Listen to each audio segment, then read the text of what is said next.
the foundation, but we're talking about a guy who changed the Cowboys offense when he came to town. A young, dynamic player who could make or break Dallas' future. Pickens. So let's break it down. Do the Cowboys pay up big to keep Pickens in 2026? Do they use the franchise tag and make him the most expensive wide receiver on the roster? Or do they let him walk, accepting the loss of a key offensive weapon and scrambling to fill the void? It's a massive decision. And by the end of this episode, you'll understand why George Pickens is at the heart of everything the Cowboys need to figure out before next season. So stick around, because this decision, more than anything else, will define the Cowboys' future. The George Pickens dilemma.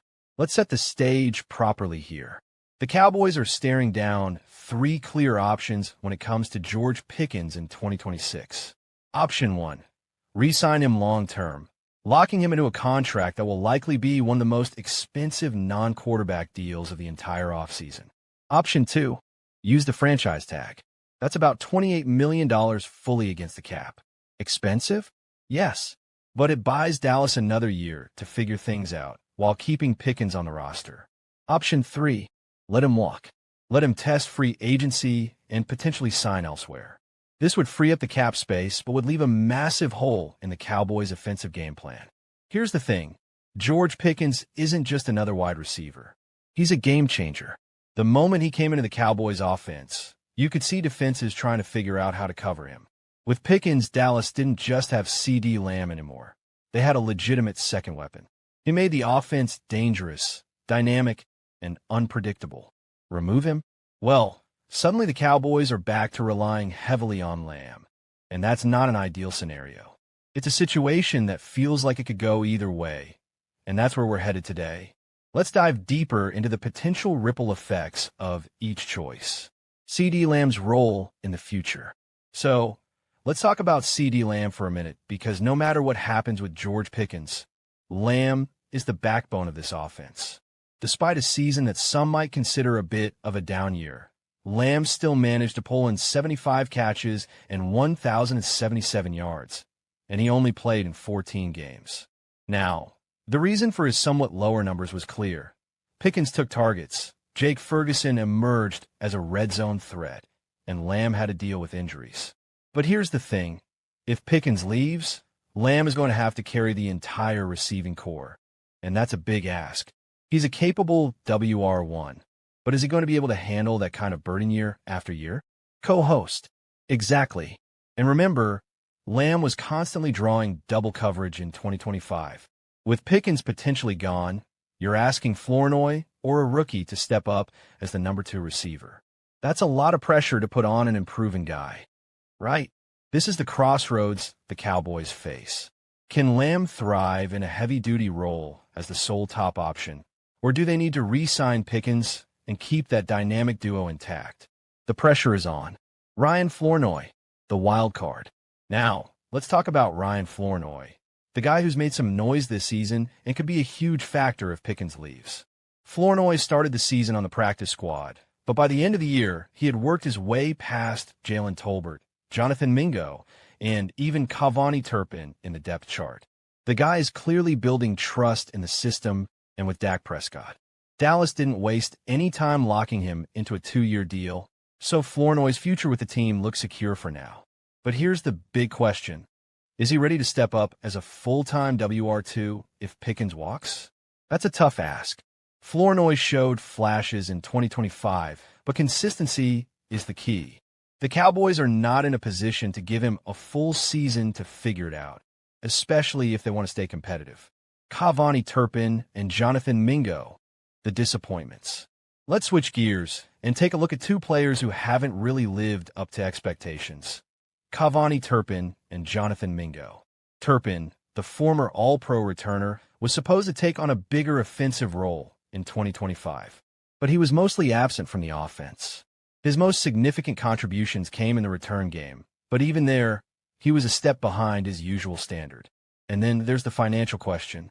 Turpin carries a $4.7 million cap hit in 2026.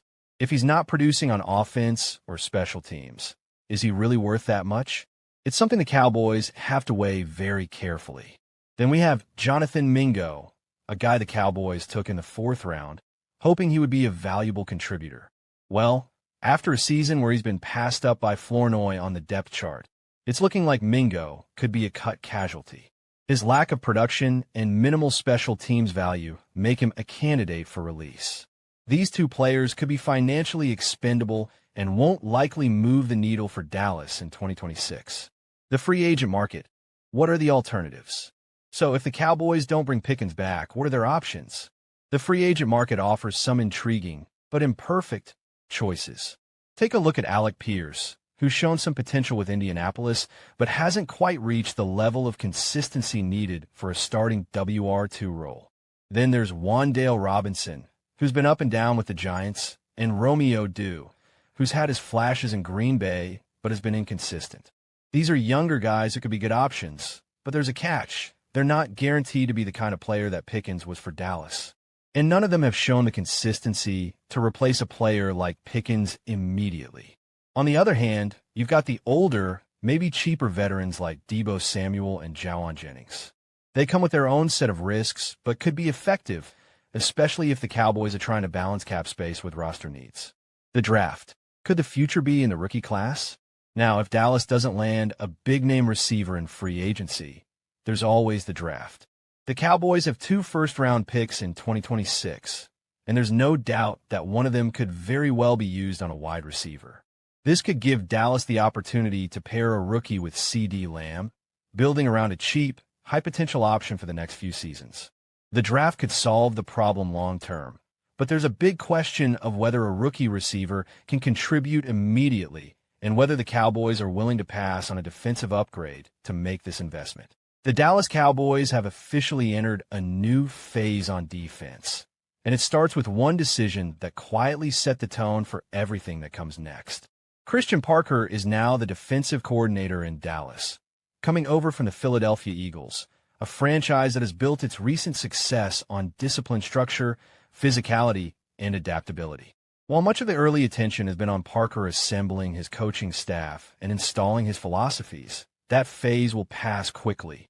Before long, the spotlight will shift to what truly determines whether those ideas can succeed: the roster. Once that transition happens, it becomes impossible to ignore the reality facing the Cowboys. This defense has holes, and not small ones. The most urgent needs are on the defensive side of the ball, and the front office knows it. Fortunately for Dallas, the 2026 NFL Draft offers a rare opportunity. With 2 first-round picks, the Cowboys are positioned to reshape the identity of their defense in a single night, provided they make the right choices. What makes this moment especially fascinating is how well the Cowboys' needs align with the direction Christian Parker is likely to take the defense. Parker comes from a system that values versatility, players who can wear multiple hats, defenders who can disguise intentions and execute complex responsibilities without sacrificing physicality. This is not a scheme built on specialists alone. It thrives on hybrids, on defenders who can blur positional lines and force offenses to hesitate. In a recent mock draft by Pro Football Sports Network's TJ Randall, Dallas does exactly that.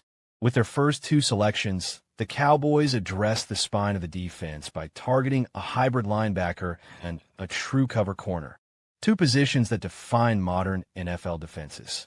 The names attached to those picks are Arvell Reese out of Ohio State and Colton Hood from Tennessee, and together they represent more than just talent upgrades. They represent a philosophical shift. At pick number 12, the Cowboys are projected to select Arvell Reese, a linebacker who, under normal circumstances, would not be expected to still be on the board. Reese is widely viewed as one of the most impactful defensive players in the class, often mocked inside the top 5.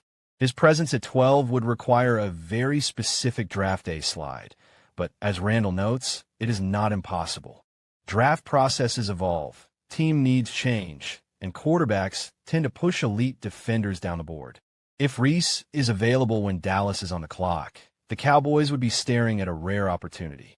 Reese's appeal lies in how complete his game is.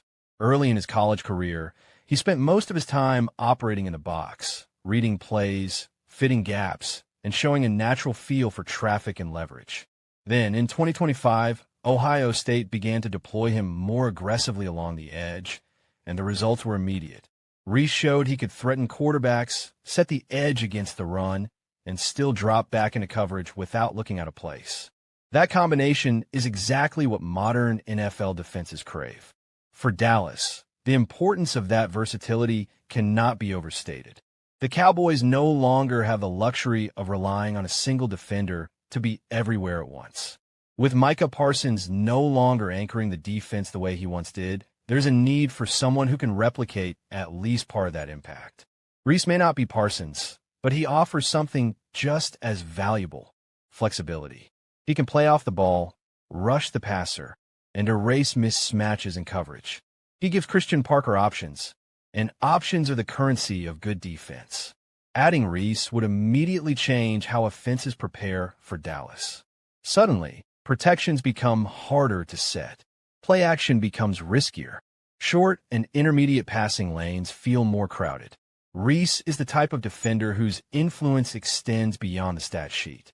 His presence alone alters spacing and decision-making, which is often more valuable than any single sack or tackle. As transformative as Reese could be, the Cowboys' work would not be done. Defense is not built solely from the front seven, and Dallas has been reminded of that reality repeatedly in recent seasons. Even before the decision to release Trayvon Diggs, cornerback was already a position of concern. Without him, it becomes a priority.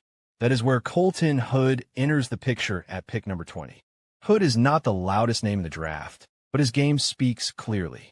At 6 feet tall and around 190 pounds, he has the physical profile teams look for on the outside, but what truly sets him apart is his coverage ability. Hood is a sticky defender, the kind of corner who stays connected through routes, who understands leverage, and who rarely panics when the ball is in the air. Randall's mock draft acknowledges that Dallas should remain patient with Siobhan Revel Jr., whose early professional struggles were more about injury recovery than lack of ability. Still, patience does not eliminate need. The Cowboys cannot enter another season thin at cornerback, especially in a conference loaded with elite receivers. Hood provides insurance, competition, and potential stability. What makes Hood such a logical fit is how cleanly he projects into an NFL system. He is comfortable in man coverage, disciplined in zone, and willing to tackle.